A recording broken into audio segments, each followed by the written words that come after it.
Hello gainers, Ralphie here on location on a beautiful day with some fitter philosophy. Sharing some philosophy with yourselves so that your fitness in life, above and beyond mere physical fitness, we're talking holistic fitness, it can be that little bit fitter thanks to some philosophy. Nothing abstract, nothing too academic, you understand. We're really looking at practical stuff that's around us. Sensible thinking, seeing things as they are, breaking down the components of our lives so that in understanding them better, in detail, we can then have better lives. And recently, in the last two videos I talked about risk, about knowing risks, what risks we can take, whether we are adverse to taking risks, whether perhaps the challenge is that we're so risk averse that in fact it becomes a risk in itself and institutionalizes and curtails the quality of our life. And at this point, with this video, I'm going to take the subject a little bit further and talk about the rewards that come with taking risks. It doesn't have to be dramatic risks. We don't have to go skydiving, we don't have to put on wingsuits or go deep sea diving or get ourselves into mixed martial arts or bare knuckle boxing or anything like that. But those who do, in fact, tend to find there's a tremendous discipline and an improvement in their quality of life, and the more they practice the risks, the more they understand the risks and can accommodate the risks. And the rewards that we get from knowing ourselves better, so that when we do what we do,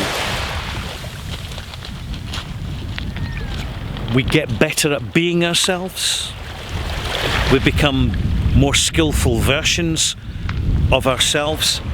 Because I'll set you a challenge here. Go down to your local high street and go into a newsagent's, a newspaper seller, and you'll probably find there's a chemist shop not far away, and you'll see people, old people who should know better. And it's true what they say, there's no fool like an old fool. It's very true. But what you'll notice is that it's old people who are buying and importantly believing the bullshit in newspapers. And it contains their life. They don't think for themselves because they don't really want to, because they're institutionalized in their lives. And then they'll go next door to the chemist shop and they'll get the painkillers rather than view the pain as a symptom.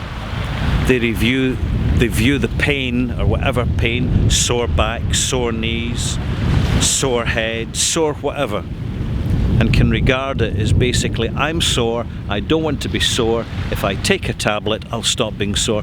And this is a very, very negative attitude, because if we are sore, we're sore for a reason.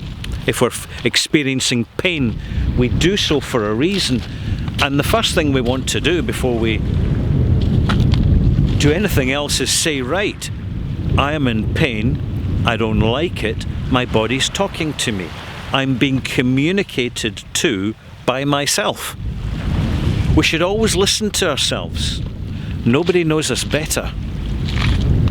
And in this instance, we say, well, the pain's there for a reason. And what's that reason? Let's get to the root of this, because pain is an expression of a symptom. It is there to amplify that there's a problem, and we need to understand the cause of that problem rather than focusing on the symptom of that problem. And this comes part and parcel with risk. The risk is that if we ignore pain by covering it up with painkillers, and goodness knows, in the United States of America, they consume more than half the world's supply of painkillers, and yet there's an awful lot of pain around. What does that tell you? Seriously. And getting to sort of take risks in life, understanding the rewards that when pain comes along, we recognise it, we identify it. Got a sore back, right? So I'm not going to cover it up with painkillers, because painkillers can have their own toxicity. They can make things worse. If I've got a sore back, what am I sitting on? How soft is the mattress I'm sleeping on? When did I last change it? Simple practical things. Should I be doing some yoga? Perhaps I should be going swimming. Perhaps I should simply be eating less refined carbohydrates and white sugar, which is acidifying my body.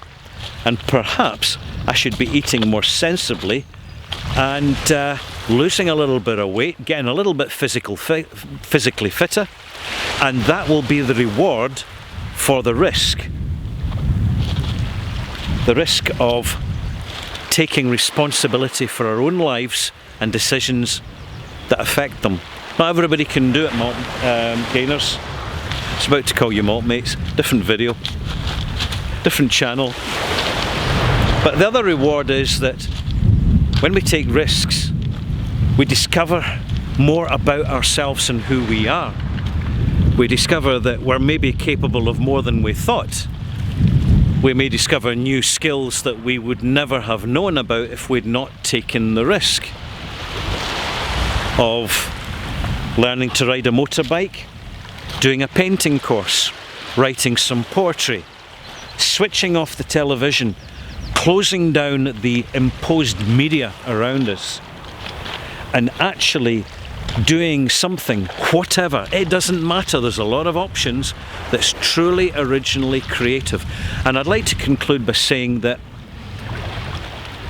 everything comes full circle.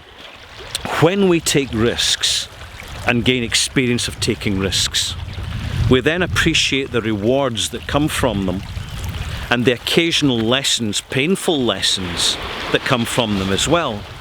And should we take a tumble, you just get back up again, because that's life. I think that's a simple conclusion. Yeah, that'll do. I'm Ralphie. Thank you for watching.